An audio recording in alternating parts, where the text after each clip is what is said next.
お久しぶりです。もう本当はノーフェンスをもうちょっと勤勉にですね、月に2回ぐらいは皆様とお会いする機会を作らなければいけないところを、ちょっと2月はちょっと不調でございまして、ようやく3月の下旬に1本やれることになりました。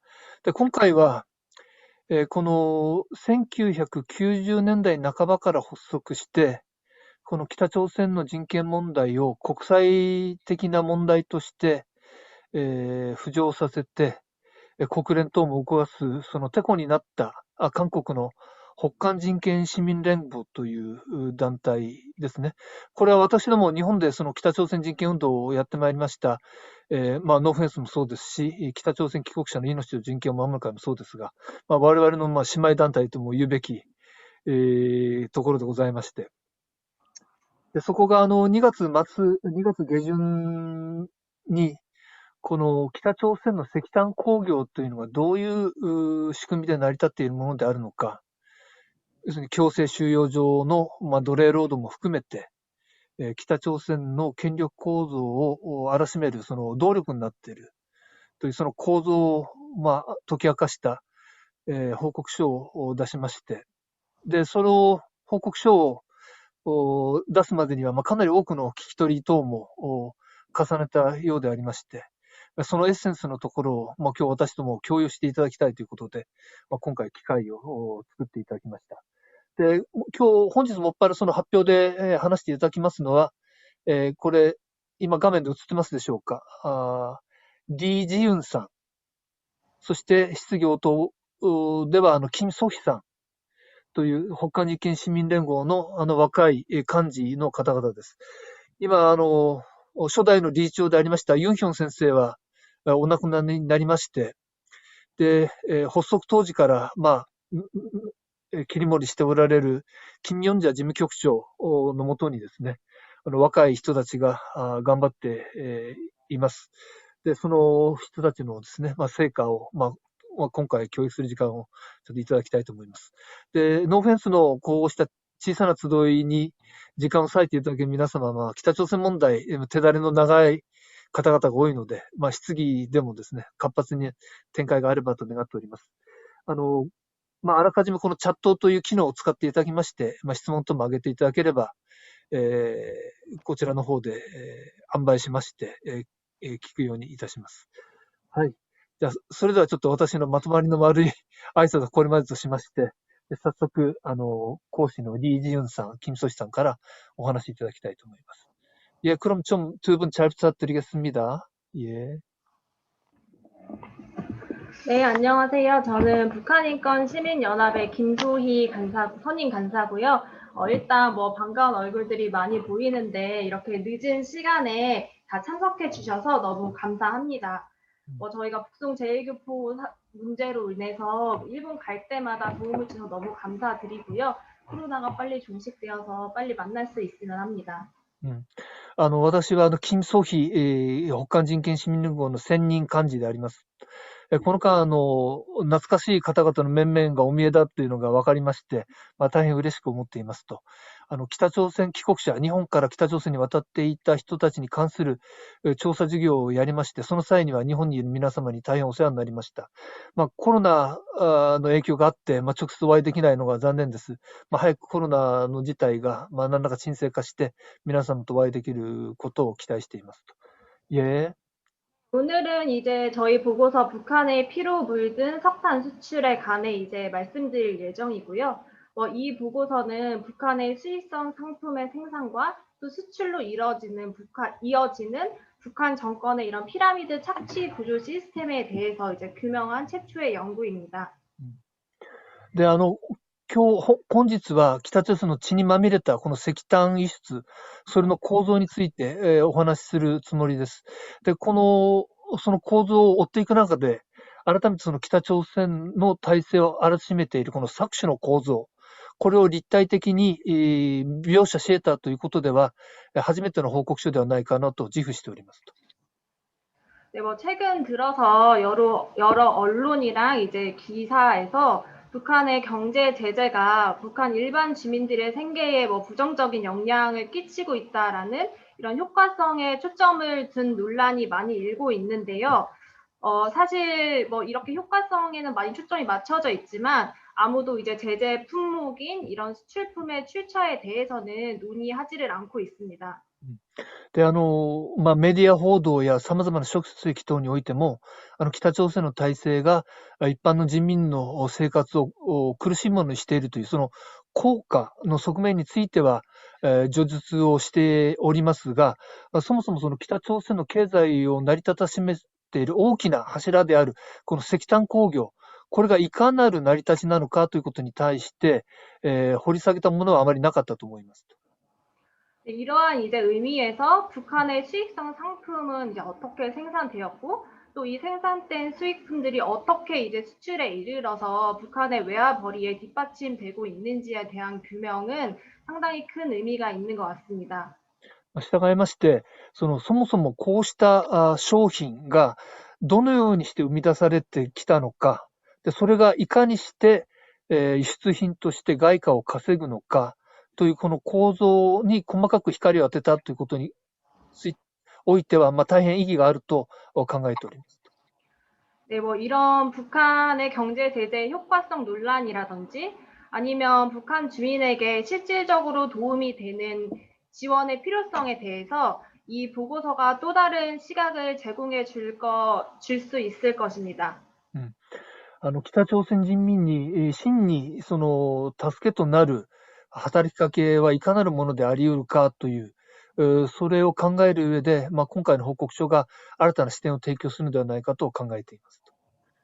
네, 그런 관련 내용을 좀 더 구체적으로 이제 설명해 주실 저희 이지윤 간사님을 모시겠습니다. はい、それでは個別のもっと具体的な内容についてこのリー・ジユン幹事からお話しさせていただきます。 네, 안녕하세요. 북한인권 시민연합의 이지윤 간사입니다. はい、北韓人権市民連合の幹事であるリー・ジユンです。 자, 그러면은 지금부터 저희가 준비한 발표 자료를 보여드리면서 진행을 하도록 하겠습니다. では、ここからは、私どもが用意しました資料をもとにご説明させていただきます。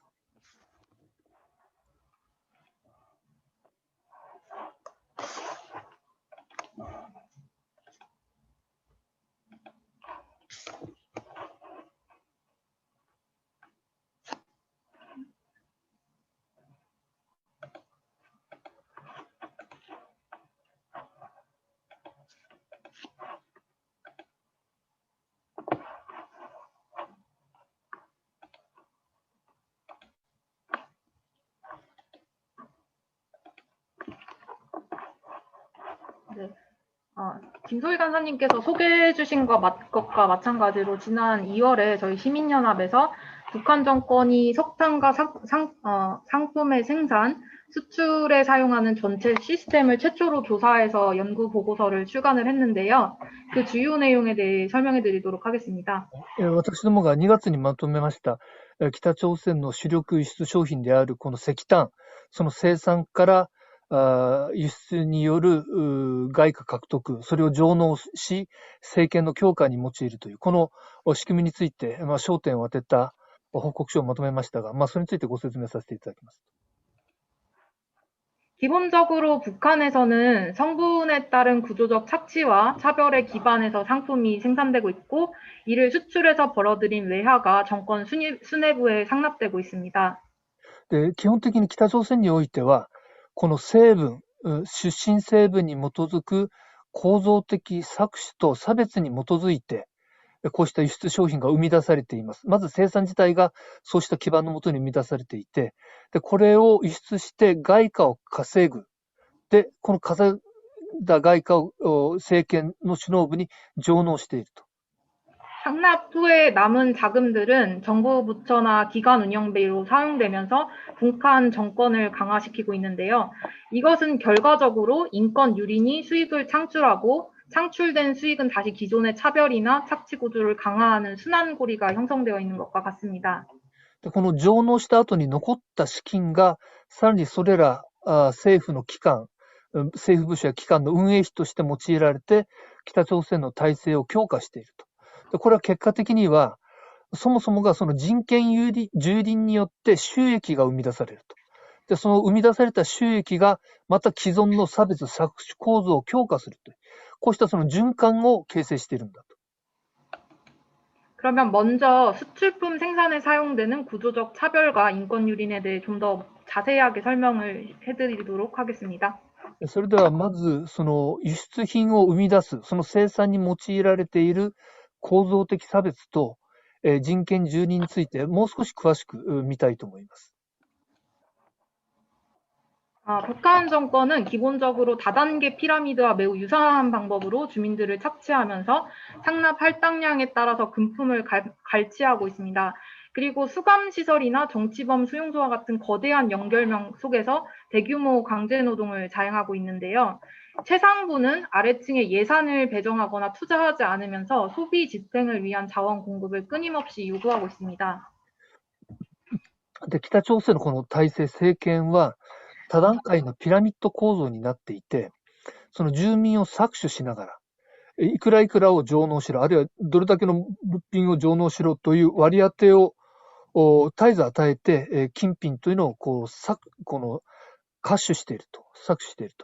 そしてその様々な刑務所をはじめとする収監施設、あるいは政治犯収容所の巨大なこのつながりの中で大規模な強制労働を行わせていると。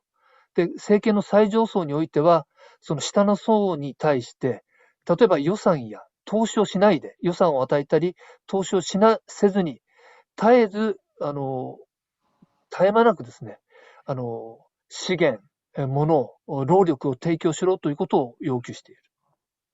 네, 그래서 물자 생산 할당 계획이나 강제 노동 동원 지시는 피라미드 최상부인 지도자와 그의 그림자 정부인 3층 서기실로부터 시작해서 국무위원회, 최고인민위원회 상임위원회와 조선노동당 중앙위원회 정치국을 통해 하달됩니다. その物資生産の割り当て、ノルマというのがどのような形で、下ってくるか、その指示がですね、強制労働の動員の指示も含めまして、でそのピラミッドの最上部である指導者とその影の政府となっている3階書記室、ここが震源です。ここから始まって、国務委員会、最高人民会議常任委員会、朝鮮労働党中央委員会政治局、こうしたメカニズムを通じてどんどん下の方に下されていくと。 이 중에서 김정은이 위원장을 맡고 있는 국무위원회에 행정부처나 당 최고 관료들이 포함돼서 주요 직위를 겸임하는 관행이 있는데요. 이 관행이 국가가 자행하는 인권 범죄와 경제적 착취의 결합을 유지시키는 핵심적 요소입니다. 이러한 방법을 통해서 외화벌이 책략에 관여하는 고위 인사의 숫자가 제한 가능해지고요. 물자 상납이나 인권 동원에 관한 결정을 다양한 창구에서 동시에 신속하게 내리는 것이 가능해집니다. 그리고 관련 계획 지시를 이행할 수 있는 창구도 다양화되는 효과를 누릴 수 있습니다. で、こうしたその割り当てをどんどん下していくそのメカニズムがありますが、で、この中でもその金正恩が委員長となっている国務委員会、それとその様々な行政部署、そして党の最高の官僚たちを含むその主要な職位、これを兼任させています。そうしたトップの幹部たちに。で、この幹部たちが様々なそうした部署を兼任するということ。これがその人道犯罪、人権犯罪と経済的搾取を結びつけて、効率よくその回していくっていう革新的要素になっていると。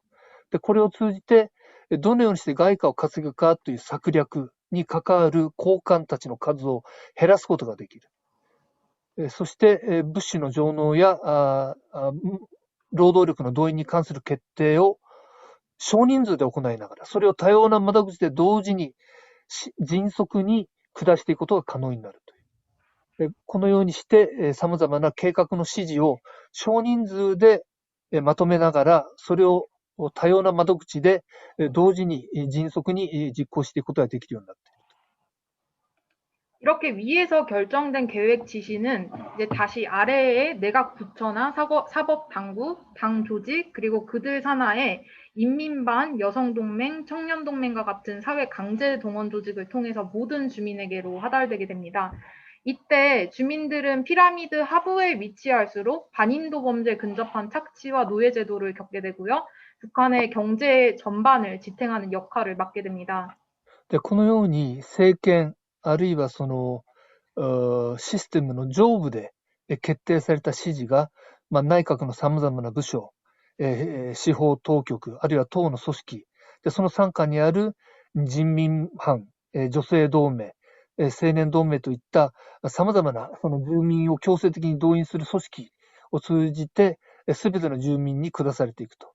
で、その権力構造を指揮命令の下部にある、ピラミッド構造の下部に位置するほど、そうしたその人道犯罪に近い、この搾取とか、奴隷制を経験することになると。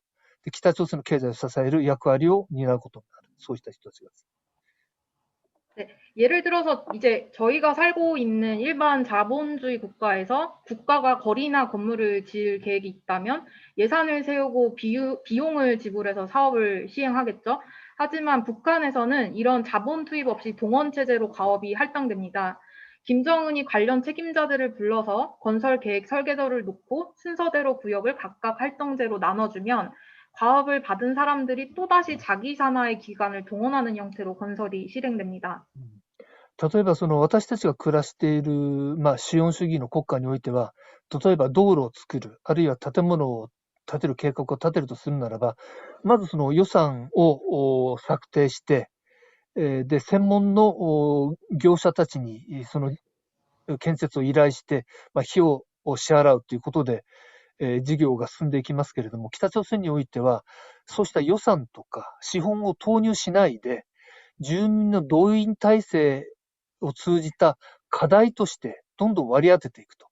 で、金正恩はそうしたその責任者たちを集めてですね、検察計画、あるいは設計図というものをバーンと示して、で、お前らこれとこれを割り当てるからやれという形で指示を下します。そうした指示を受けた人たちは、また自分の指揮命令下にある傘下の機関を動員して、またそこに割り当てを分散していくと。こういう形で建設というのが進んでいくことになる。 예를 들어서 평양에 3km 정도의 여명거리를 짓는다고 하면 평양시당의 가업이 떨어지고 이걸 받은 시장 책임비서는 다시 책임을 쪼개서 자기 산하의 인민반이나 여맹, 직맹과 같은 당 산하 조직기관들에게 각각 몇 킬로씩 건설하도록 명령을 쪼개서 주고요. 또 이러한 과업을 받은 여맹 조직은 다시 또 자기 담당 구역을 쪼개서 여맹원 개인 각각에게 뭐 1m면 1m, 2m면 2m 책임을 맡겨서 건설하는 형태로 사회적 동원이 이루어지게 됩니다. 具体例を申し上げますと、平壌で黎明通りっていうものを建設したというのを数年前、北朝鮮で宣伝しておりました。その長さ3キロほどの通りなんですが、で、それを、例えば平壌市の党に課題としてまず下ろすと、そのような道路を作れと。そうすると、その市の党の責任秘書は、またその課題というものを分割しまして、地域の人民班とか女性同盟、職業同盟といった自らの傘下にある組織の機関にそれぞれ何メートルずつ建設しろという形で割り当てると。で、その割り当てをもらった、例えば女性同盟の組織であれば、また自分の担当区域にそれをいくつかに分割しまして、女性同盟員、これは家庭の婦人たちが、所属する組織になっているわけでありますけれども、その各個人にですね、何メートルずつ建設しろという形で、責任を割り当てていくと。このような形で社会的な動員がなされると。 이처럼 북한 주민들은 정부가 배치한 직장에서 근무하면서 물품을 생산하는 것 외에도 동원을 당해서 무상 강제노동을 제공해야 하고요. 그 이외에도 다양한 국가기관에서 요구하는 추가적인 할당 물자도 상납을 해야 합니다. で、このように北朝鮮に住む人たち、一般の住民というのは、職業の選択がそもそもありませんので、働く職場も政府なり党なりで指示された職場に働く。で、それだけでは済まなくて、様々な各種の動員を通じて、無償労働、強制労働でそれを提供しなければならない。でまた様々な国家機関が要求する、その物資の割り当て、これも上納しなければならない。 예를 들어서 장마당 활동을 하고 있는 여맹원 같은 경우에는 장마당세도 내야 하고 여맹회비를 상납해야 하고요. 그리고 여맹 활동을 제외받는 대가로도 일정 금액을 여맹에 상납해야 합니다. 具体例を申し上げますと、例えば女性同盟の場合ですね、女性同盟員としての費用もありますし、それで市場で仕事、何らか商売しようとすれば、その、市場税というのも出さなければならない。で、それ以外にも様々な動員とか物資の上納等も求められますので、それにも応えていかなければならないということになります。 네, 이외에도 매년 몇 킬로씩 송이버섯이나 콩, 옥수수, 버섯, 누에고치 같은 다양한 물자들을 몇 킬로씩 여맹이나 인민반에 상납을 해야 합니다. で、これ以外にも毎年ですね、例えば、松茸ですとか、様々なその産品ですね、それを何キロ以上という形で割り当てが来るので、それを女性同盟や人民班にそれぞれ上納していかなければいけない。 만약 이 여성한테 재학 중인 자녀가 있다고 하면 학교에서 그 자녀에게 부과한 자금이나 물자도 책임을 져야 합니다. で、もしこの女性に子供がいたとする。で、子供が学校に通っているとしますと、学校からまたこれこれの物資を調達しろ、こうした要求がありますので、それにも応えていかなければいけない。 이렇게 개인에게서 모아진 자금과 물자들은 관련 기관의 구단위 수준에서 모여지고 이거는 다시 군이나 시도와 같은 상위 조직으로 점점 모아져서 올려보내지게 되고요. 최종적으로는 평양에 위치한 중앙의 최종 관리 기관으로 보내지게 됩니다. で、このように個人から集められたこの物資というのは、またそれぞれ上級の機関のところにどんどん集められてきまして、市、道、軍という行政単位の方にも集まっていきます。で、そのようなピラミッドを経て、最終的には政権の上位の方にどんどん集められていくと。 정부기관들은 이렇게 상납받은 물자로부터 직접 이득을 보기도 하고요. 이 물자를 수출해서 외화를 벌어들이기도 합니다.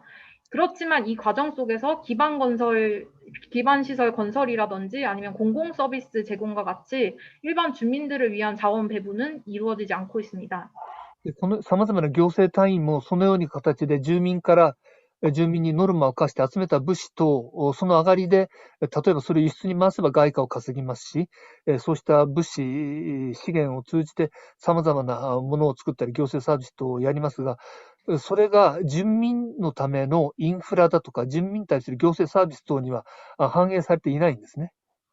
그래서 여기 지금 보시는 들쭉이나 명란, 약초, 송이버섯 같이 일본에도 수출된다고 잘 알려진 북한의 수출품이나 아니면 일반적으로 북한에서 생산된 모든 상품들은 결국 구조적 착취의 결과물이라고 볼 수 있겠습니다. 今、この画面で皆様ご覧いただいてます通り、松茸ですとか、様々な魚介類ですとか、ブルーベリーだとか、そうしたもの見えておりますけれども、こうしたもの、これは日本にも一部輸出されておりました、かつてね。で、こうしたものは、結果においては、その人民を搾取の結果物であると言えると。 네, 이 중에서도 특히 북한의 최대 수출 품목으로 알려진 석탄의 생산 책임은 사회정치적 피라미드의 최하층에 있는 사람들에게 대를 이어서 맡겨지게 되는데요. 보통 적대계층으로 분류된 몇천 명에 이르는 정치범뿐만 아니라 수십만 명에 이르는 국군포로와 그 후손들이 몇 세대에 걸친 차별의 피해자가 되어서 강산노동의 굴레에서 벗어나지 못하고 있습니다. 그래서 이분들은 거주 이전이나 직업, 그리고 고등교육에 대한 개인적 선택권을 박탈당한 상태로 열악한 환경 속에서 착취를 당하고 구조적 차별을 경험하게 됩니다. で、こうした様々な輸出品目の中でも最大のものが、石炭なんですが、その石炭生産の責任は、この北朝鮮の社会政治的ピラミッドの最下層にある人たちが、その人だけじゃなくて、代を継いで、引き受けさせられていると。通常その敵対階層に分類される、数千名に上る政治犯だけでなくて、数十万人に上るその韓国軍捕虜、朝鮮戦争の時の韓国軍捕虜とその家族子孫たちが数世代にわたって、そうした差別の被害者となって、鉱山労働の区域から抜け出せないでいると。で、そうした人たちは、居住移転の自由はありません。職業選択の自由もありません。そして高等教育を選択する権利もありません。そうした劣悪な環境の中で搾取をされ、差別を経験しています。 네, 그래서 저희 시민연합은 강산관리소 수감 경험자라던가 납북자, 국군포로, 그리고 그 가족들과 같이 다양한 신뢰할 수 있을 만한 분들을 통해서 증언을 확보하였고요. 이에 기반해서 참혹한 인권 유린과 노동 착취가 이루어지고 있는 광산 지역, 그 중에서도 말 그대로 정치범들의 피 묻은 석탄 생산이 이루어지고 있는 평안남도 북창 지역에 집중해서 연구를 진행했습니다. で、私どもその北韓人権市民連合は、こうしたその鉱山管理所っていうのはこれ収容所でありますが、そこの経験者、あるいは韓国人拉致被害者、韓国軍捕虜、でその家族等多数の証言を聞き取りをいたしました。で、それに基づいて、ひどい人権蹂躙と労働の搾取がなされているという鉱山地域、その中でもその、平安南道プッチャンにある、これは政治犯収容所でありました。もともとはですね。その地域の鉱山労働について集中的に研究しました。네. 관리소의 광물 생산은 식량이나 위생, 휴식, 교육, 의료 지원이 부족하고 매우 낮은 환경과 안정 기준에서 극한의 노예노동 상태에서 이루어지게 됩니다. 이러한 관리소를 담당하고 있는 부처는 수감자 개인의 삶에 대한 모든 통제권을 가져가고 수감자의 생사를 자의적으로 결정할 수 있습니다. こうした収容所における鉱物生産というのは、その生産にあたる労働者といいますか、収容者たちに対して、まともな食料も供給しない、衛生状態も悪い、休息や教育、医療支援等が甚だしく不足した、極めてその劣悪な環境、安全性も確保されていない劣悪な環境の中で、ほぼその極限と言ってもいい奴隷労働でなされていると。で、そうした囚人たちを管理する部署は、その収監者個々人の人生すべてに対する統制権を持っていて、彼らを生かすも殺すも、その思うがままという恣意的な権力を行使していると。 지금 보여드린 것처럼 사회 안정성이 관리하는 북창의 18호 관리소나 국가 보위성이 관리하는 개천의 14호 관리소 같이 북한의 많은 수감시설들이 보통 석탄 매장량이 풍부한 곳에 건설되어 있는데요. 이는 석탄 채굴의 수감자의 노예 같은 노동동원을 통해서 생산 비용이 절감되고 높은 수익성이 보정되기 때문으로 보입니다. これ今画面に、今この画面に映っておりますのが、これ真ん中に川が見えます。これテドン川という川です。平壌も流れてるんですが、この川を挟んで、この下が18号収容所、プッチャン18号収容所。で、川を挟んで北側が14号、ケチョン14号管理所と言います。このでなぜかこうした北朝鮮の政治犯収容所が、石炭埋蔵量が豊富なところに設置されていることがあります。で、これはやはりこの石炭の採掘に、収容者たちを動員して、その奴隷労働で極めてその安いコストで、高い収益性を確保するためにこのようなところに収容所をしつられているんだと考えられます。 여기 빨간색으로 표기된 북창 18호 관리소에서만 단독으로 연간 80만 톤에 달하는 무연탄이 생산되는 것으로 보고가 되었습니다. この赤い線で囲っている18号収容所だけでも年間約800万トンに達する無塩炭を生産していると私どもは把握していると。 고위성과 안전성은 산하무역회사의 수용소 생산물을 수출용으로 제공하면서 이윤을 얻고 있습니다. 수출을 통해 얻어지는 이윤의 일부는 다시 구금시설 운영비로 사용되고 이 비인간적인 생산체계의 지속적 유지를 가능하게 합니다. 그리고 수출 이윤은 할당량에 따라 북한 최고 지도층에게도 상납이 됩니다. こうした収容所を管理運営している、保衛省、安全省はこの傘下の貿易会社を使ってですね、この収容所で生産されているものを輸出に回して利潤を得ていると。で、こうして得られた利潤が、その一部がまたこうした政治犯収容所の運営費に用いられている。でこの非人間的な生産システムの維持を可能にしていると。で、この輸出を通じて得られた利潤の一部がまた最高指導者に上納されている。 저희 시민연합은 2019년 4월까지 구글 어스에 게재된 위성사진을 분석해서 분석을 진행했는데요. 북천 18호 관리소의 무연탄 광산이 계속 운영 중이고 규모도 확장되고 있다는 것을 파악을 했고요. 2015년 이후에는 18호 관리소 외곽 경계에 새로운 초소가 만들어져서 관리소가 남쪽 아래로 더 확장한 것을 확인할 수 있었습니다. で、この市民連合、私の市民連合において、2019年4月まで、その Google Earth に、用いられている衛星写真の分析をずっと続けてきたんですけれども、この18号収容所の内部の無塩炭の鉱山が引き続き運営されて、規模も拡張されているということを把握しました。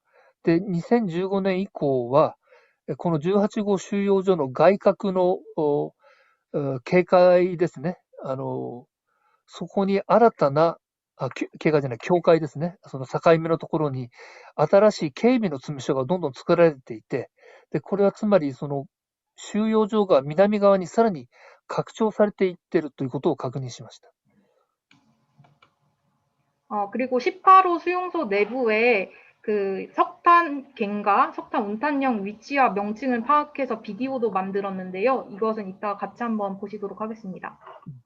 で、この衛星写真の分析を通じて、で、その石炭を運搬する、運び出す、鉄道の駅、あるいは様々なそうしたステーションの場所がどこにあるかということも場所を特定しましたけれども、その動画を後ほどお見せいたします。그 18호 관리소 오른쪽에 초록색으로 표기된 지역이 있는데요. 이곳은 득장 노동자구로 알려져 있는데 실제로는 18호 관리소에서 석방된 해제민들이나 처벌을 받아서 추방된 정적들이 주로 거주하는 지역입니다. で、この右側の写真ご覧いただきますと、この18号収容所のこの右側の黄緑でくくった区域ですね。これは徳ちゃん労働者区と対外的には知られているところなんですけれども、実のところは、この18号収容所でずっと働かされていた後に釈放された人たち、その人たちのことを解除民と呼ぶんですが、あるいはそれ以外に中央政界で様々な政治的な争いの末に粛清されて、追放された人たちが主に居住している区域です。 네, 이론상 수감소는 아닌데 그 지역 거주민들은 이사를 한다거나 아니면은 자기 다른 강산 노동의 다른 직업을 선택하는 것이 불가능합니다. で、この人たちは建前上はその場所、その徳ちゃん労働者区そのものは建前上収容所ではないということにはなっています。ただその区域に住まわされている人たちはそこから離れる、移転する自由はほぼない。そして、その、出身成分、土台っていうのが悪いわけですから、その鉱山労働から抜け出すということがほぼ不可能です。 그리고 정치범 수용소에서 노동자구로 명칭은 변경되었지만 실제로는 같은 사람들이 같은 곳에서 거주하면서 같은 노동을 강요받고 있고 그리고 직책명만 조금 바뀐 관리자들이 지시를 하고 있어서 이 노동자구는 실제로 정치범 수용소와 비슷한 환경에 놓여 있다고 말씀드릴 수 있습니다. ですから、この労働者区と名称を変えて、そこは一応収容所じゃないということにはなってるんですけれども、実のところは、その後も収容所にいた人たちと同じ人たちがそこに引き続き住まわされ、で、同じ労働を強いられている。だから、で、そこで働いている幹事者たちも、その職責の名前だけが少し変わっただけで、同じ収容所にいた時と同じ人たちの指示を受けて、引き続き働かされていると。そう見ると、この徳ちゃん労働者区も、基本的には政治犯収容所と同じ環境だと見て差し支えないと思います。 구조적 차별의 또 다른 주요 피해자인 국권 프로들링 같은 경우에는 1956년 북한 내각의 제143호 명령에 따라 석방된 후에 16개 각기 다른 사회 강산 지역으로 보내졌다고 합니다. その北朝鮮において構造的な差別をさらされている群れとして、朝鮮戦争時の韓国軍捕虜たちがいます。この人たちは約8万人だったんですが、1956年に北朝鮮の内閣第143号命令というものに基づいて、社会のそれぞれの地域にある鉱山に送られたんですね。16個の鉱山、地域にそれぞれ分散して送り込まれました。 이 표에 나온 광산 지역에서만 해도 평균적으로 1000명에서 2000명가량의 국군 포로들이 일하고 있는 것으로 파악이 됩니다. でこの表に出て挙げている鉱山地域、それぞれにおいても大体1000人から2000人ぐらいの元韓国軍捕虜の人たちが労働に従事していると。 사회강사는 정부기업체가 운영을 하고 보통 일반 주민들이 육체노동을 제공하지만 보통 이런 곳에서는 낮은 계급의 민간인들이 노동을 하게 되고요. 그 국군포로 같은 경우에는 대부분이 현재 80대에서 90대에 접어들었기 때문에 그분들의 후손 역시 고등학교 졸업한 순간부터 교육에 대한 기회라던가 직업이나 주거지 선택 같은 기회를 박탈당한 채로 강산에 배정돼서 석탄을 생산하는 것으로 알려져 있습니다. でそもそもこうした一般の社会の炭鉱自体が、北朝鮮社会においては身分的に低いとされる人たちが送り込まれて働くところでありますが、その中でもその韓国軍捕虜たち、すでに当人たちは80代から90代になってます、すでに。ところがその子供たち、子孫たちも、やはりその高校を卒業すると直ちに、こうしたその鉱山に送り込まれて働かされていると。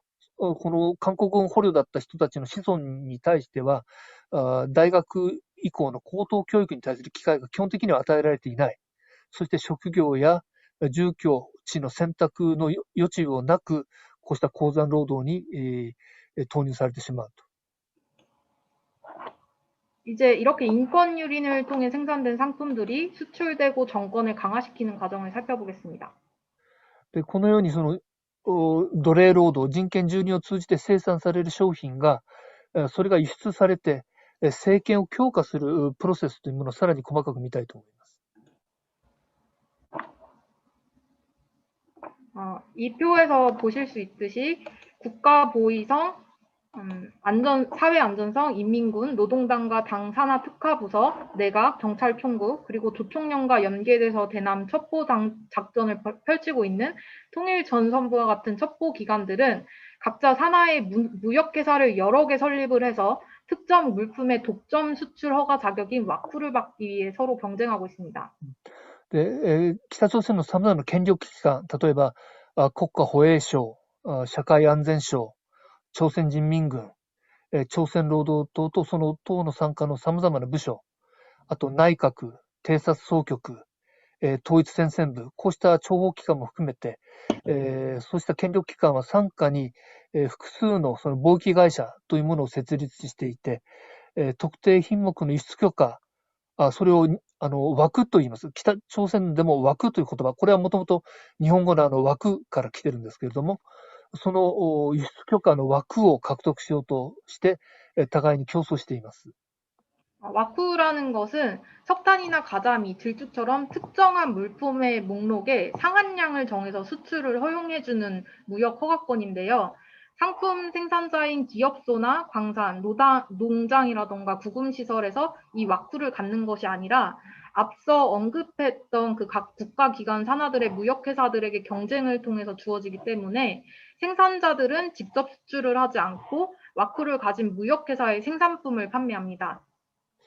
でこの枠というのは、例えばもう石炭ですとか、ヒラメ、あるいはブルーベリーといった特定品目の量を定めて輸出をするという、それと許可権ですね。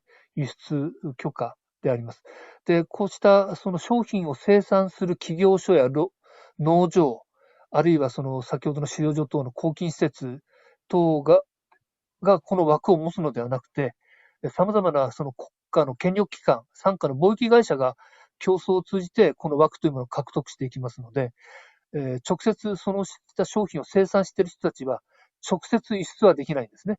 あくまで枠を持っている貿易会社にその生産品を販売すると。 무역회사들은 와쿠로 허가된 양만큼 물자를 구매하는데, 예를 들어서 광물을 구매한다고 하면 무역회사들은 공급처를 자기 회사가 소속된 안전성이나 보이성, 당이나 군대 기관 같은 그 기관 소유의 광산으로 국한시키지 않고요. 다양한 광산을 대상으로 복잡한 사업망을 유지합니다. で、そうしたその枠を持っている機関傘下の貿易会社等はですね、特定の生産者に縛られてはいないんですね。その枠を充足するために、様々なつてを頼って、そうした生産者アクセスして、輸出しようとすると。네, 다양한 기관들이 이제 각자 다양한 규모로 여러 개의 산업 무역 회사들을 설립하고 운영하는데, 이때 무역 회사들이 서로 정보를 공유하지 않고서는 국내 생산자들에게 상품을 매입하고 해외 수출처를 찾기 때문에 내외부적으로 가장 높은 이윤을 내기 위한 경쟁이 자연스럽게 촉진됩니다. 그리고 이를 통해서 수출처가 다변화되는 효과가 있고요. 외부에는 무역회사의 소속이 나타나지 않기 때문에 국제제재를 회피하는 것도 매우 용이해집니다. で、このように、その互いに競争関係にある各、権力機関傘下の貿易会社たちでありますが、この貿易会社たちっていうのはお互いに情報を共有してないんですね。で、国内の生産者からそれぞれが商品を買い入れて、海外の輸出先を探すということで、このためにどこが一番高い利潤を出すかということで、おのずと競争が促されると。また、輸出先が多角化される効果もありますので、で、外部にはその貿易会社の所属が比較的隠しやすいという。で、そのおかげで、国際社会の制裁を回避しやすいという、こうしたメリットがあります。와쿠를 받은 무역회사들은 각자 자신이 소속된 부처, 그리고 단기간의 유지를 위한 운영비를 벌어야 하는데요. 그리고 와쿠를 받은 대가로 할당된 금액을 북한 지도층에 상납해야 하기 때문에 수출을 통해서 충분한 이윤을 창출해야만 합니다. で、こうした枠を獲得した貿易会社は、まずその自らが所属する部署で、あるいは機関のを維持するための運営費をまず稼がなければいけない。で、当然枠を与えてもらった代償として、相応の割り当てられた金額を北朝鮮の指導層に上納しなければならない。ですから、その十分な輸出を通じて十分な利潤を上げなければならないというモチベーションがあるわけです。이런 회사들은 외화 상납금 외에도 사치품이나 군수품의 해외 구입 지시를 받기도 하고요. 할당량을 달성하지 못한다면 와쿠를 잃게 됩니다. 따라서 수익성이 좋은 석탄과 같은 상품의 와쿠를 더 받기 위한 경쟁이 매우 치열합니다. 그리고 이 과정에서 정권에 충성할수록 이윤이 많이 나는 품목의 생산 수단과 무역 허가권인 와쿠를 더 많이 가져갈 수 있기 때문에 정권에 대한 충성을 보상하고 강화하는 체제가 자연스럽게 형성됩니다. で、こうした枠を与えられた会社たちは、外貨の上納という以外にも、様々なその贅沢品や軍需品を海外から購入してこいという指示も受けますし、で、そうした割り当てを達成できないとなった場合には枠を失うことになる。したがって、何としても稼ぎのいい商品を獲得すると。例えば石炭といったような、比較的安定的に稼げる商品の枠を得るために熾烈な競争を繰り広げることになると。で、そのプロセスにおいて、政権に対して忠誠心を示すために、利潤を出して、それに外貨を上納しなければならない、ということでありますから、おのずとその政権に対する忠誠心、それを強化するというシステムが形成されると。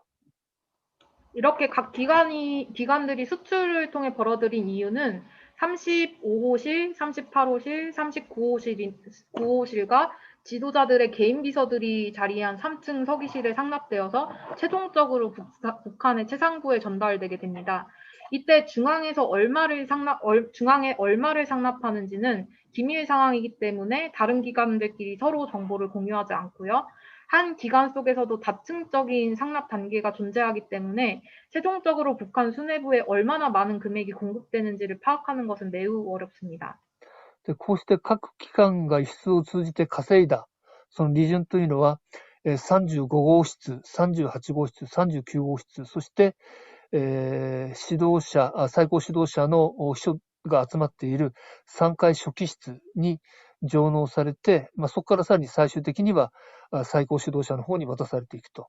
で、それぞれにおいて、いくら上納してるんだということは、これは機密事項でありますので、他の機関はわからないことでありますし、一つの機関の中でも多段階の上納のプロセスがありますので、最終的に北朝鮮の首脳部にいくらの金が集まっているのかというのを把握するのは困難です。현재 연구 결과에 따르면 노동당 39호실은 북한 지도부의 비자금을 담당한다고 파악이 되었고요. 제2경제위원회는 군수품의 수출입을 담당한다고 알려져 있습니다. 그래서 보위성은 별도의 세관을 운영하면서 노동당 39호실이나 제2경제위원회의 물품인 마약, 금 같은 무기, 이런 기밀 선정물을 별도로 수송하면서 보호합니다. 이 기밀 선정물은 저희가 앞서 말씀드렸던 사회에서 갈취되거나 강제노동을 통해서 얻어진 다른 상품들과 함께 배에 실려서 수출되는 것으로 파악되었습니다. で、これまでのところは、労働党の39号室が、北朝鮮の指導部の秘密資金を担当しているし、第二経済委員会っていうのは、軍需品の輸出入を担当していると。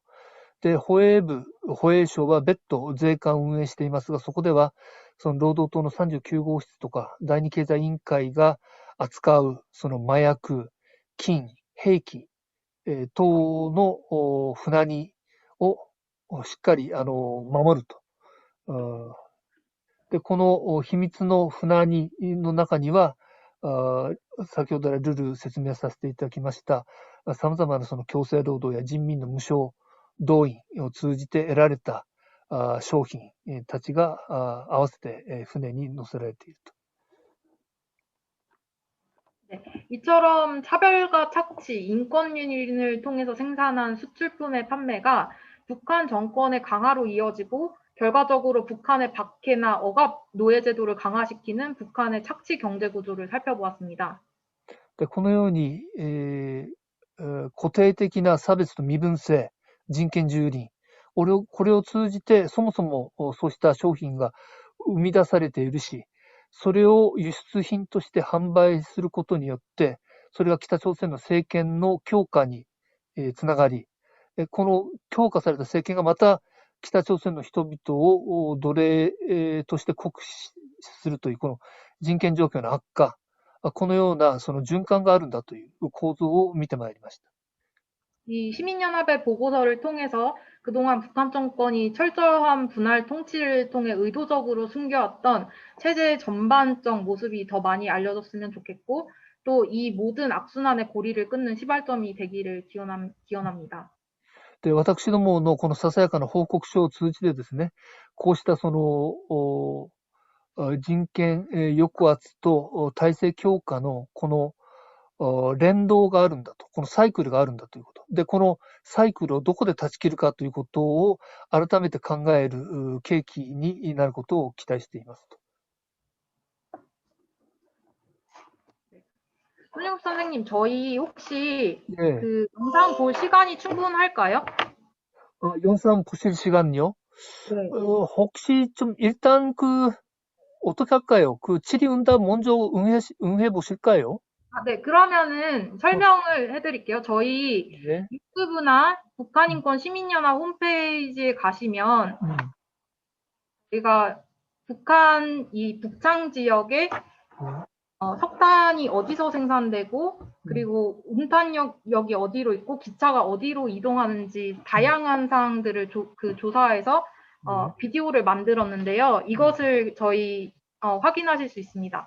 北韓人権市民連合はこの動画も作っておりまして、この収容所地域においてどこで石炭が採掘されて、それがそのどこに運び出されて、その石炭を積み出している駅がどこになってっていうのを、映像で確認できるように動画も用意しましたので、ぜひそれを見ていただきたい。지금 좀 자세히 보실까요, 그러면? 그럼 조금 보여드릴까요? 예. 속도를 조금 빨리 하겠습니다, 그러면. 예.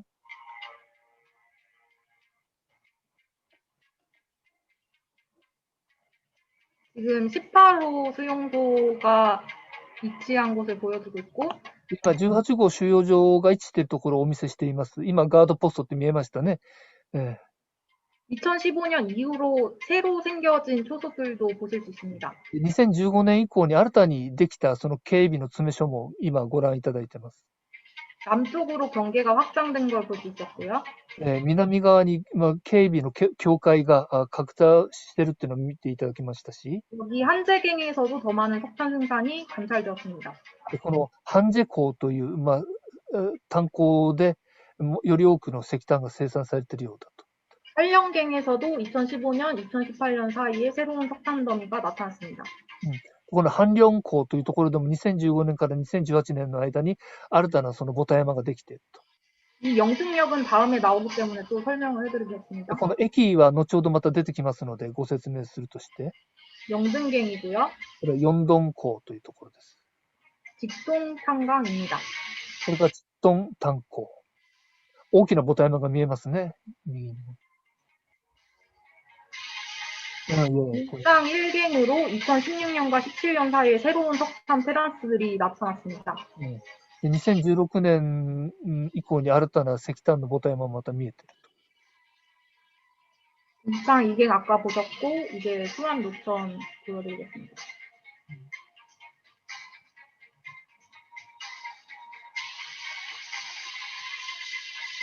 여기 수안갱에서도 새로운 석탄 생산이 발견되고 있습니다.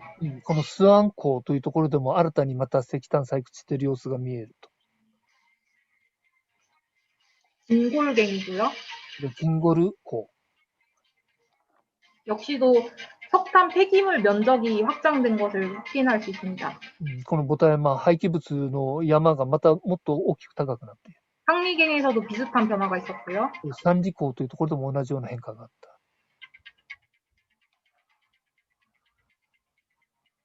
여기 정치범 주거구역과 농지구역이 있는데 이처럼 북한의 정치범 수용소는 주민들이 살아갈 수 있는 기본적인 시스템을 구축하고 있습니다.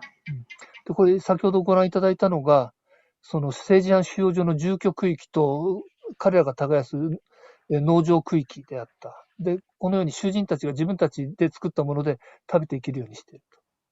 그리고 아까 보여드린 이 봉창역에서 그 18호 관리소에서 생산된 모든 석탄들이 모여서 기차가 출발하는데요. で、このポンチャン駅というところが、この18号の収容所で生産された石炭を集めて、外に運び出すところになっています。 이렇게 기차가 이동하는 모습을 보실 수 있습니다. これ汽車が移動している様子が伺えると。 다리를 건너서 14호 수용소를 지나가죠. これ、川を隔てて、14号の収容所の指揮部があると。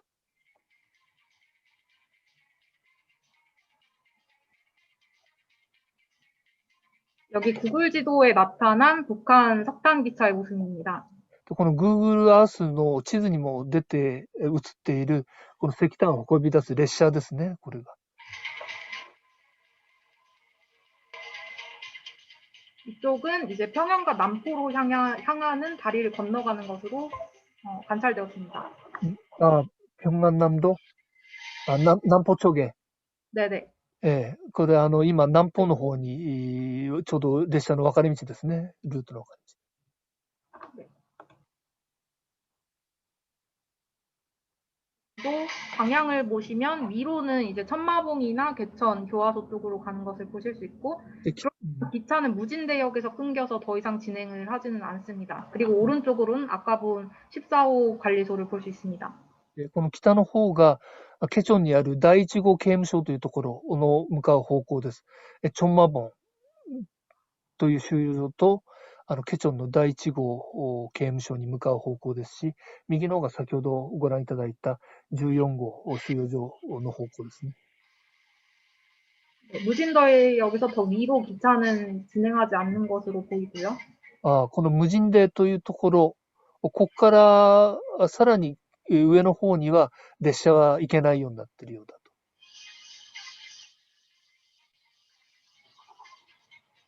이렇게 새롭게 발견된 그 강산 지역을 보실 수 있고요. 今新たに発見されたその採掘を活動しているとおぼしきエリアを囲っています。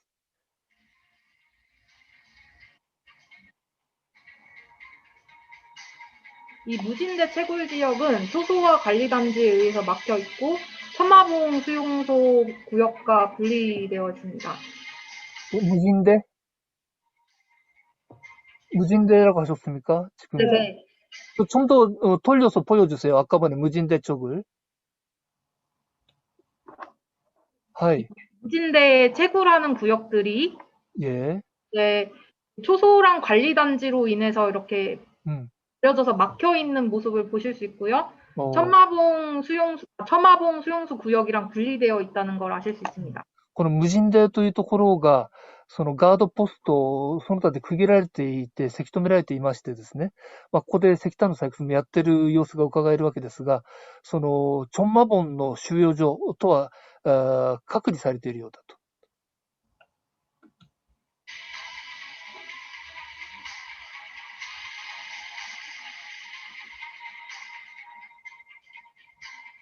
で、ここが、警備の積み所もう一つあり、ここにもありと。 이제 첨화봉 수용소를 보실 텐데요. で、ここがチョンマボン収容所ですが、 2005년 이후에 신설된 정치범 수용소로 여겨지는데 이제 국가보위성 제14호 수용소의 경계와 인접해 있고 수용소 내에 채굴 지역이 존재합니다. 지금 부분 좀 중요하니까요. 네. 다시 좀 입구 보여주실까요? 존마봉 캠프 입구를.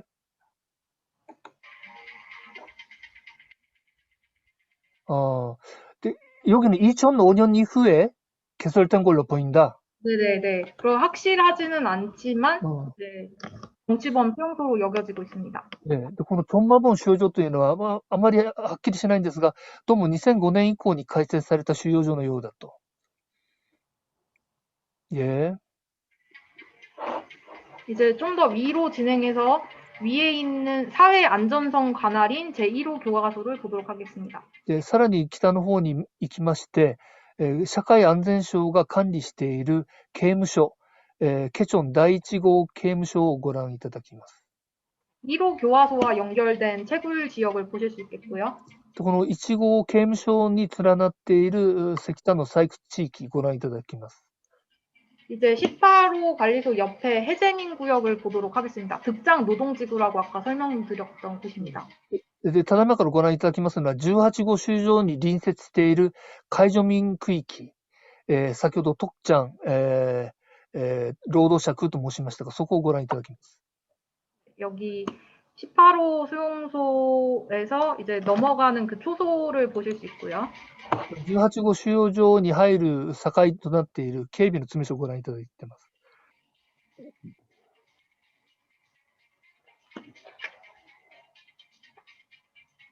아까 설명드린 것처럼 그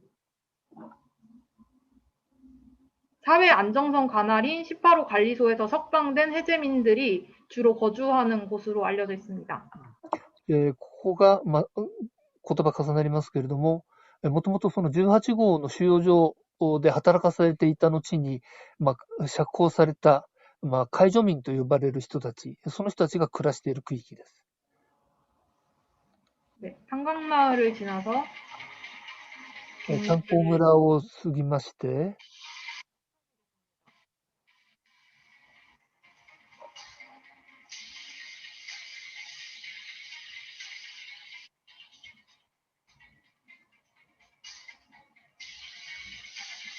신산갱도이고요. 인산코. 득장 탄광역입니다. 이 득장. 네, 득장역이라고. 여기 득장의 노동자구이에요. 예, 노동자구고, 거기 득장의 노동자구인데, 이 청철역이 보이지 않아요? 네. 여기의 이름도 득장이라고 합니까? 네, 득장 탄광역이라고 얘기하셨어요.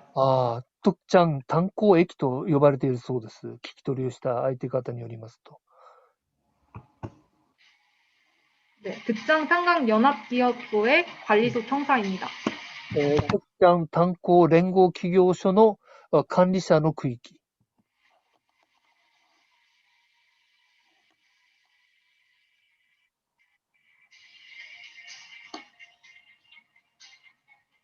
득장 탄광이고요. これが徳ちゃん炭鉱。 청년 1갱과 2갱을 보실 수 있습니다.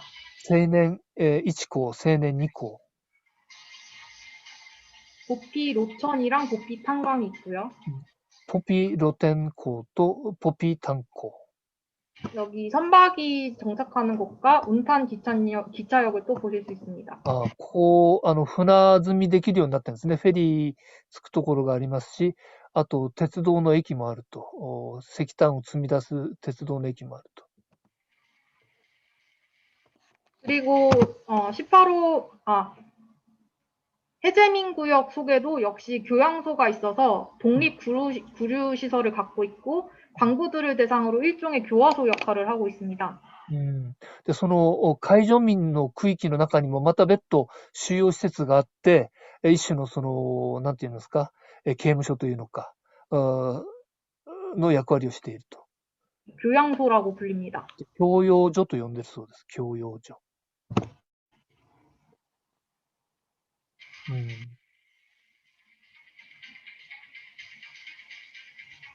갈골 탄광이고요. 갈골炭鉱。 룡상갱입니다. 梁山港。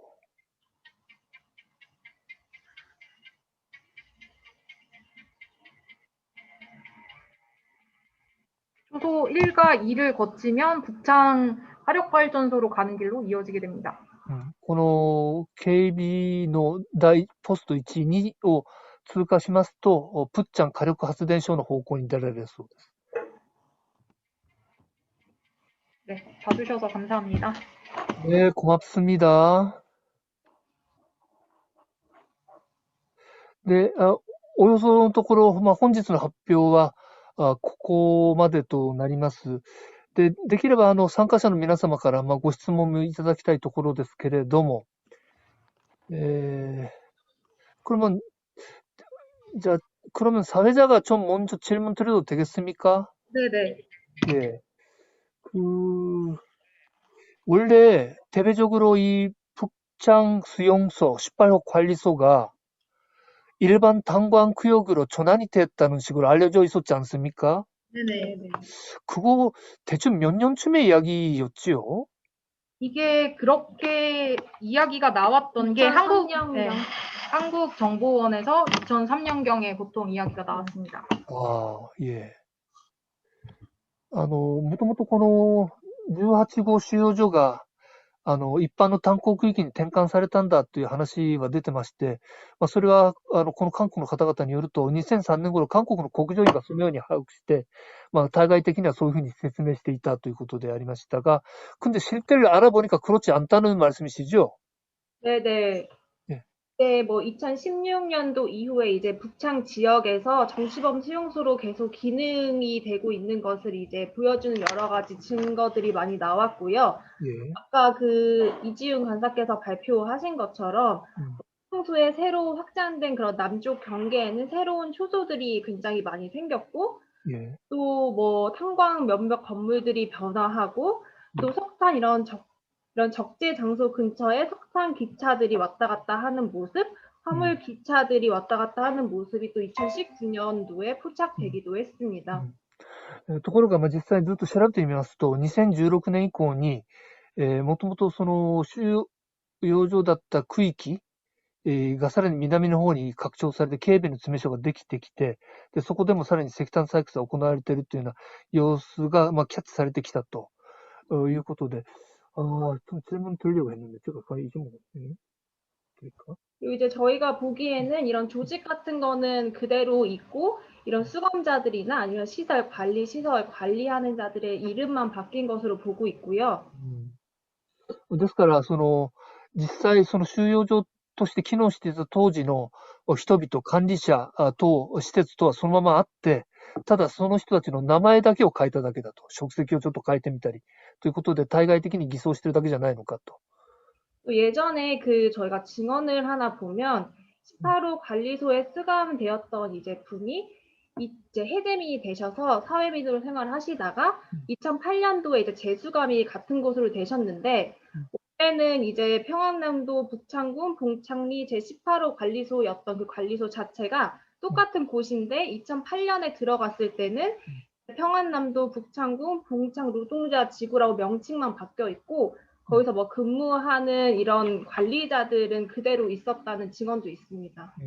で、私どもが具体的に聞き取りをしていた証言者の方ですと、方の話によると、その人はもともとその18号収容所に収監されていた人なんですが、一旦解除民ということで釈放されて、で、また捕まって、前戻った2008年に。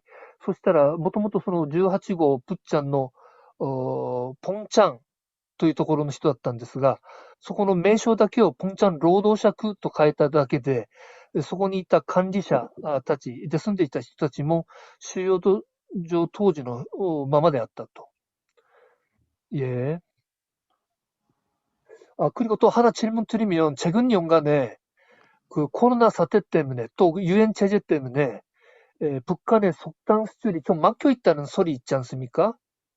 북한에 어떤 거요? 그 속당 수출이, 대외적인 속당 수출이 좀 막히고 있다.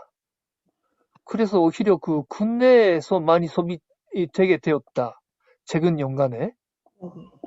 그런 이야기를 좀 듣기도 하는데, 그런 변동이 이런 그 득장이나 18호 구역에서도 무슨 그 변화로 감지된 거 있습니까? 저희가 일단 보기에는 이제 뭐 많은 증언자들과 이런 위성 사진을 봤을 때 석탄 수출은 이제 막혀 있는 건 맞는데 이제 그 막혀 있는 그 제재를 피해서 굉장히 이제 속임수를 써서 여전히 석탄을 수출하는 것으로 보고 있고요. 왜냐하면 이런 석탄의 이런 추출이라든지 그 광산들의 그 광부들의 일하는 그런 석탄 생산량 같은 거는 줄지 않고 오히려 더 늘어나고 있는 실정인데 그 석탄이 늘어난다고 해서 지금 북한의 전력 사정이 좋아진 거는 아니잖아요. 그래서 이도 있고 또 하나는 이런 유엔이라든지 각 나라의 제재를 피해서 이제 눈속임으로 해서 석탄을 수출되고 있다는 저희가 정보를 많이 받고 있는데 그 중에 하나가 이제 뭐 그러니까 다른 나라 배를 사용해서 이제 석탄을 운반한다거나 아니면 이제 석탄의 운반의 그런 무게를 속이기 위해서 미리 다른 것을 무거운 것을 넣어놓고 이제 다른 국가에 가서 석탄을 바꿔치기 한다거나 하는 이런 눈속임용으로 많이 수출이 이루어지고 있다고 합니다. 예. で、私がちょっと質問差し上げたのは、ここ数年来の国連制裁と、で、コロナへの対応で、外へのその輸出、石炭の輸出がだいぶ、ストップしてるんじゃないか。で、その分、生産された石炭が国内の消費に回ってるんじゃないかという話も聞くんだが、あなた方はどのように把握しているのかということを聞きました。そしたら、対外的に、輸出が減っているのは事実であるけれども、様々な他の弁法を使って、偽装してですね、石炭輸出は行われているし、それに向けてのその生産というのも、行われていると、この人たちが把握しているということはそういうことだと。引き続き偽装した形で、石炭輸出というのはされているということでありました。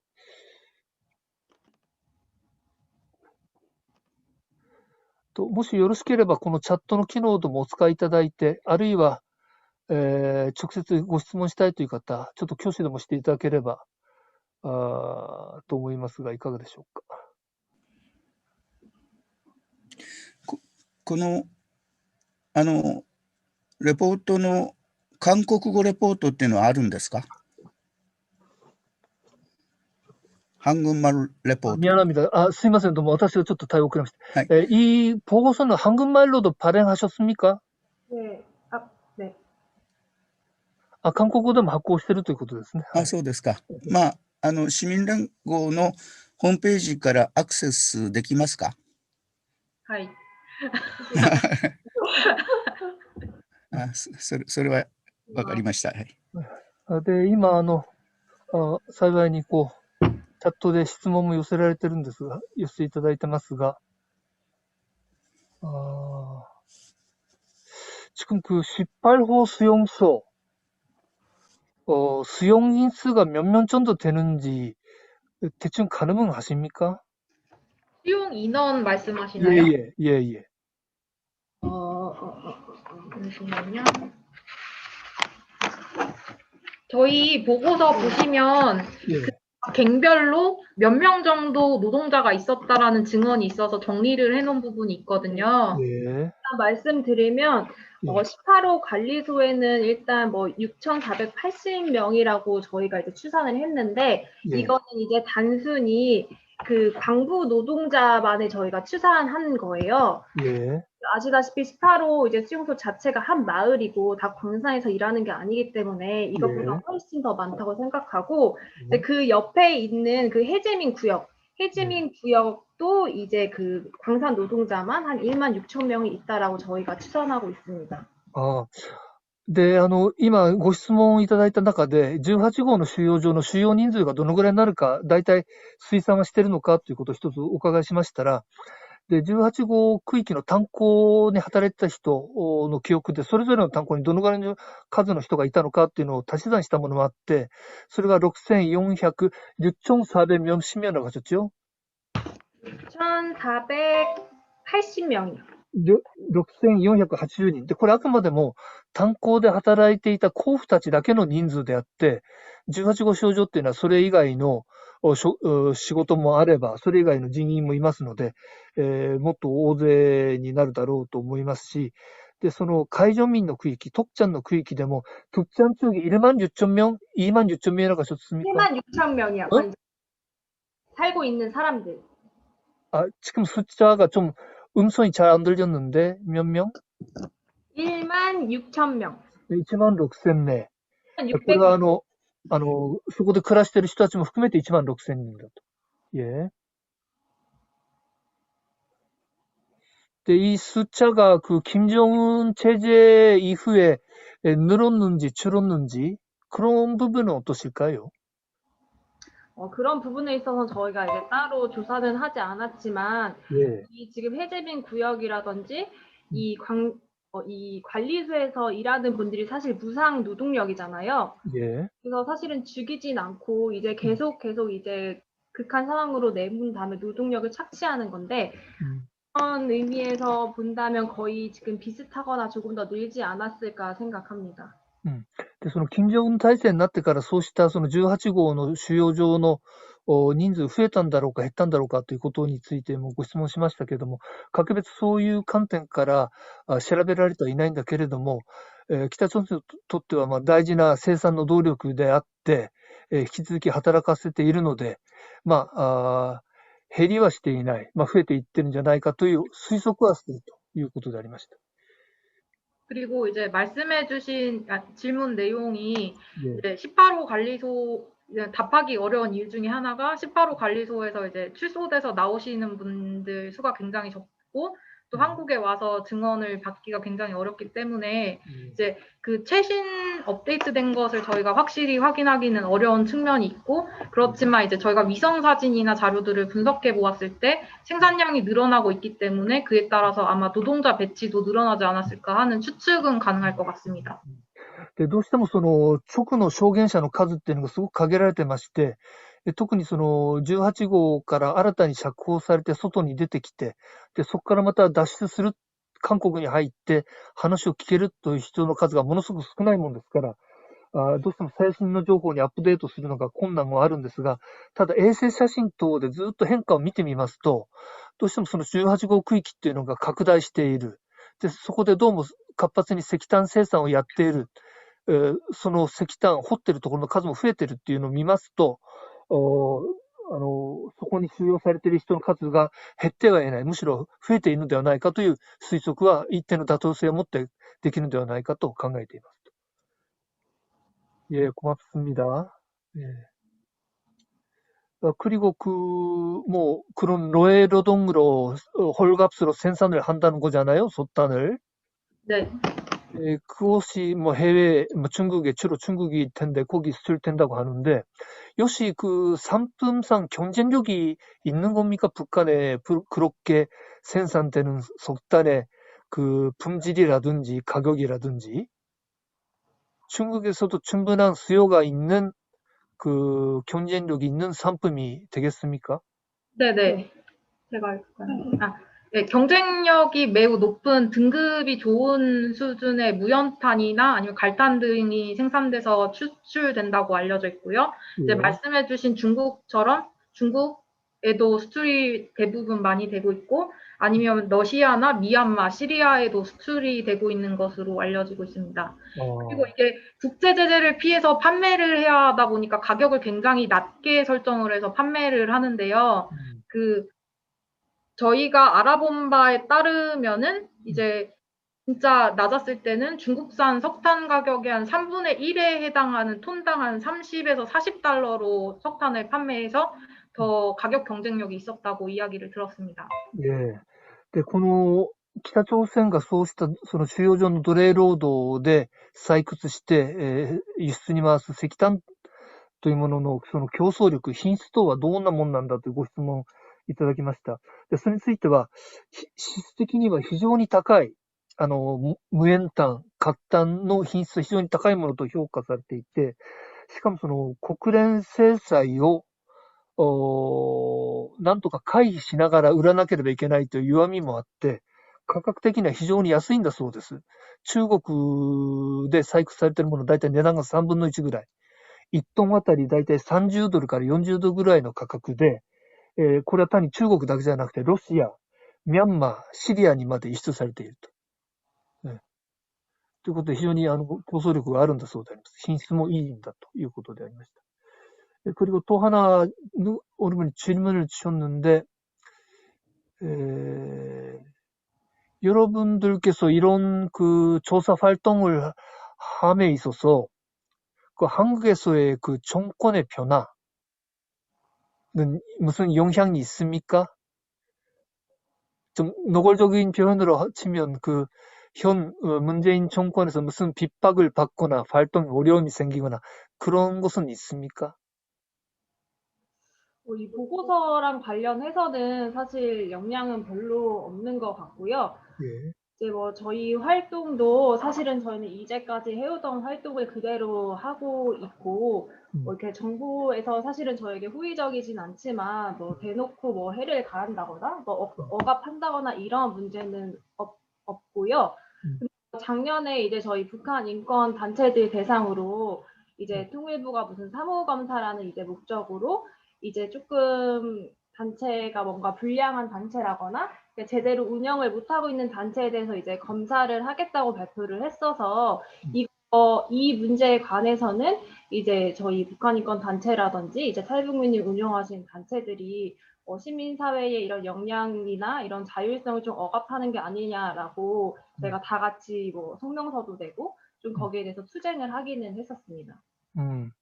で、この北韓人権市民連合に関しては、現政権が友好的ではないまでも、格別こうした調査活動とか、活動に対して何らか妨害するなり、圧迫を加えるなりということは格別ありませんと。ただ昨年、韓国の統一部が、こうしたその北朝鮮人権団体の調査をする、検査をするということを打ち出したことがあります。名前ばかりでその活動実態が不良だとか、会計がどうだとかというようなことに対して、大々的に検査をするんだということをぶち上げたことがありまして、それに対しては市民社会のその自律的な活動に対して、不当な抑圧を加えるものではないのかという疑問が提起されて、私たちもそうした統一部の動きに対しては、批判する声明等も出したことがありまして、そうした市民社会の戦いというか、それによって、そうした検査というのも沙汰になったということがありました。예.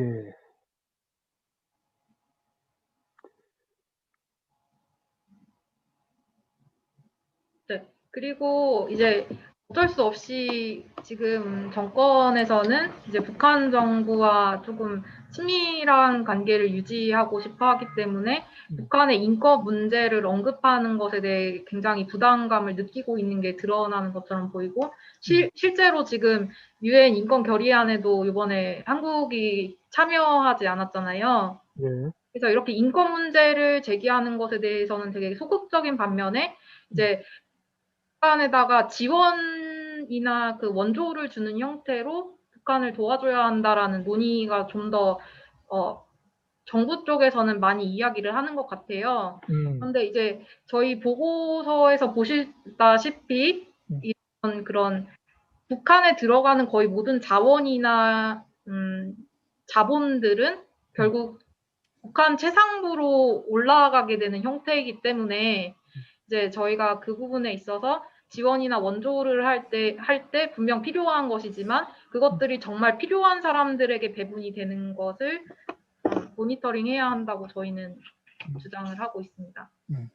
で、韓国の、今の政権は、北朝鮮との良好の関係を維持したいという動機ゆえに、こうした人権問題等に対するアプローチが非常に消極的で、それはこの度の国連における北朝鮮人権決議にも韓国は参加しませんでした。そういうところに明らかに現れていまして、一方で、北朝鮮に対する支援、援助、こちらの方には非常に積極的な姿勢を示しています。ただ私たちが今回の報告書でも示しましたように、そうした外部からの支援というのは、結局のところは政権最上層部の方にどんどんこう吸い上げられていくという構造になっていますので、人道的観点からの支援が必要な側面は重々理解しつつも、それが本当に必要としている人のところに届くかどうかという、このモニタリングは必須のものであって、それをおろそかにした安易なその援助、支援ということに対しては懸念を持っていますと。今回の報告書はすごく重要な内容だと今読んでるわけですが、いつ頃からこういう調査を始めたんですかね、あなたたちが。이 조사 보고서를 작성하는데 몇 년쯤 그 시간 소요됐습니까? 한 2년에서 3년 정도 걸렸습니다. 3년 정도? 예. そうですか。はいはい。で、ちょっとすみません。司会がちょっと手間取ってますが、複数ご質問いただいている中で、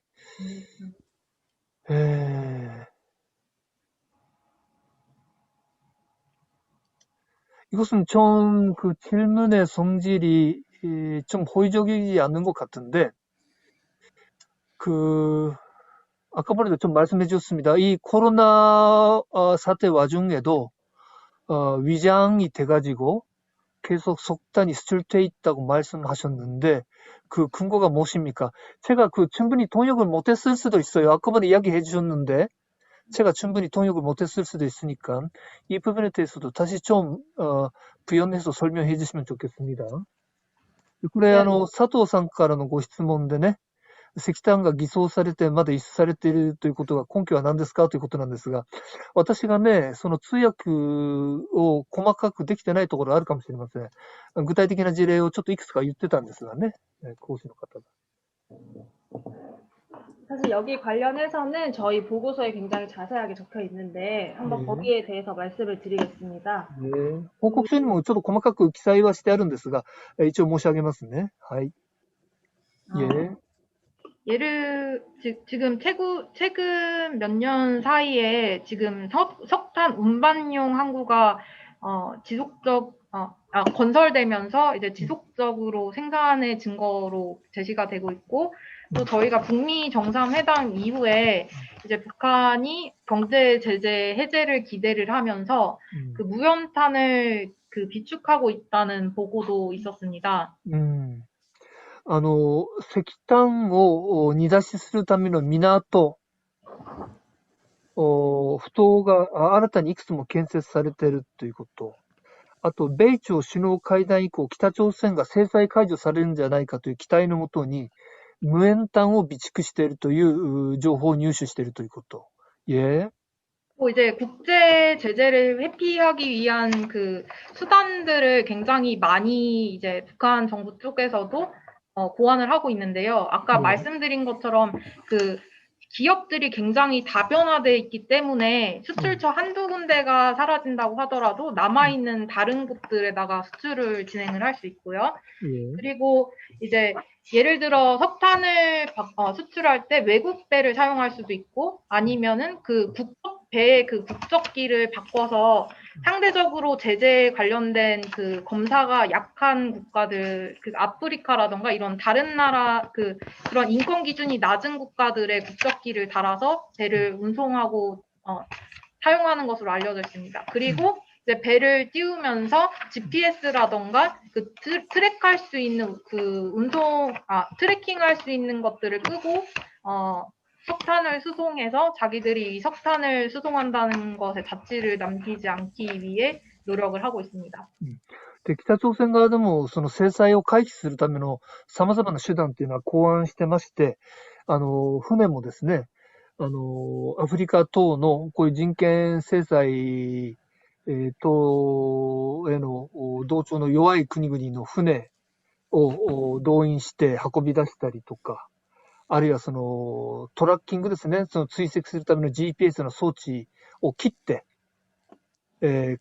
送り出すとか、様々な北朝鮮も弁法というか努力、方法は考案してますので、引き続き外には出しているということであります。 그리고 네, 이 같은 이제 뭐 그런 이제 선박에 있는 석탄이 뭐 중국이나 러시아 같은 이제 인접국에서 온 것이라고 주장하기 위해서 문서 같은 것을 위조하기도 하고요. 그것을 뭐 크레인을 통해서 옮겨가지고 이런 적발되지 않도록 이제 하기도 한다고 하는데 이러한 이제 방식들은 저희만의 주장이 아니고 2018년과 2019년 제재 보고서에서 이런 다양한 방법들이 주로 이제 베트남이랑 중국을 가르고 있는 tonkin만에서 이제 선박 간 선박의 환적도 일반화되고 있다고 아예 명시가 되어 있습니다. で、例えばこの石炭が北朝鮮産じゃなくて中国、ロシア産であるというような、文書を偽造したものを用意したりですね。で、様々な方法論を開拓していて、で、これは、私たちだけの調べではなくて、国連において北朝鮮はいかにしてそういう制裁を回避しているかという報告書の中に2019年にも出てますが、その中にもそういう方法っていうのはいくつも出てるんですね。で、その中には具体的にベトナムのトンキン湾の方でそういう積み荷の乗せ替えだとか、ということも行われているということも具体的事例として出てきますと。はい。고맙습니다。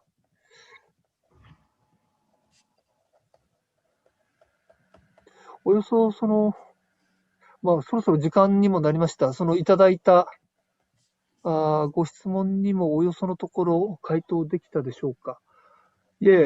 고맙습니다. 그러면 일단 질문도 대답을 해주셨고 시간이 다 다가왔던 것 같습니다.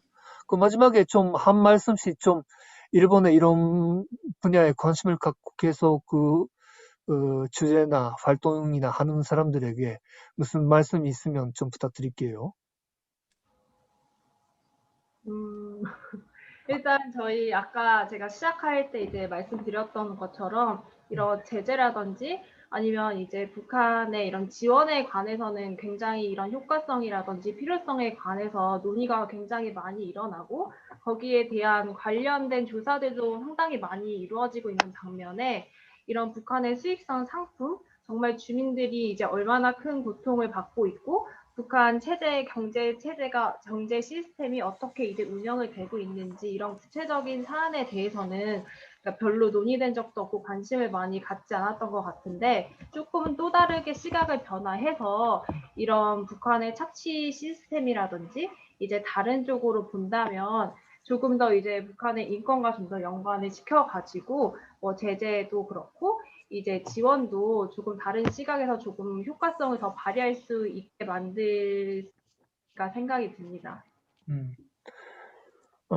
最後に、日本でこの北朝鮮の問題、人権問題に関心を持って、様々、取材し、研究し、あるいは活動している人たちに何かメッセージがあるかということを申し上げましたら、やっぱりちょっと視点を変えて、この北朝鮮における、この搾取というか、人権抑圧というか、この人民の奴隷状態で呼気するという、このあり方が、いかなる循環においてあの体制をさらに強化し、で、その強化された体制がまた、体制化できる人たちの奴隷化というものを強固にしているのかという、この連関というものを見るという視点から、その視座があると、どうにしてこの連関を断ち切るかということ、どのようにしてアプローチすることが、あの地に生きる人たちを救うことになるのかという、また新たなアプローチっていうのが出てくるんじゃないかということを考えていますということでありました。 그리고 이제 북한의 이런 차치 피라미드 시스템을 저희가 이제 조사를 하다 보니까 북한 정권이라는 게 이제 뭐 강압적인 제재, 뭐 저희가 지원을 안 한다고 해서 쉽게 이제 붕괴되거나 무너질 그럴 체제는 아닌 것 같다는 생각이 들어서 무겁기도 하고, 저희뿐만 아니고 일본에 계신 분들도 이제 이런 거에 대해서 조금 더 열심히 활동을 해서 이제 어떤 측면으로 이제 북한을 이제 대해야지 이제 뭐 북한 인권이 조금 더 나아지나, 뭐 주민들의 이런 생활이 좀 더 나아질까에 대한 고민을 좀 더 해봐야 될 것 같습니다. で、北朝鮮のこうしたその奴隷制とでも言うべきこの搾取のピラミッド構造で、その循環を見ると、外からの制裁だとか、あるいはその経済支援をしないだとか、その程度のことであの体制が崩れるとは容易に思えなくなった。これは大変気の重い話なんですが、